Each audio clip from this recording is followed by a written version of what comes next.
Hi అందరికీ. పచ్చి కొబ్బరి ఎక్కువగా ఉన్నప్పుడు ఇలా పల్లీలు వేసి లడ్డూలు చేయండి. టేస్ట్ అనేది చాలా బాగుంటాయి. స్టవ్ మీద ప్యాన్ పెట్టుకొని ఒక స్పూన్ నెయ్యి వేసుకొని 2 కప్పుల వరకు పల్లీలు వేసుకొని లో ఫ్లేమ్లో బాగా ఫ్రై చేసుకొని పక్కన పెట్టుకోవాలి. ఇప్పుడు స్టవ్ మీద మరొక గిన్నెను పెట్టుకొని అందులోకి 2 కప్పుల వరకు బెల్లం, అరకప్పు వరకు వాటర్ వేసుకొని ఒకసారి అంతా కలుపుకుంటూ బెల్లాన్ని కరిగించుకొని పక్కన పెట్టుకోవాలి. ఎలాంటి పాకం రావాల్సిన అవసరం లేదండి.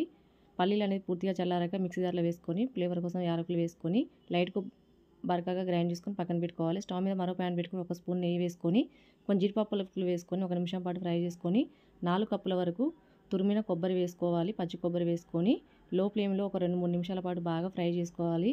ఇలా ఫ్రై అయ్యాక మనం ముందుగా మిక్సీ పట్టుకున్న పల్లి పొడి వేసుకొని ఒక 2 నిమిషాలు ఫ్రై చేసుకోవాలి. ఆల్రెడీ మనం పల్లీలు ఫ్రై చేసుకున్నాం కాబట్టి ఒక 2 నిమిషాలు ఫ్రై చేసుకున్నాక మనం ముందుగా కరిగించుకున్న బెల్లం పాకాన్ని ఇందులో వేసుకొని దగ్గరికి అయ్యేంత వరకు ఉడికించుకోవాలి.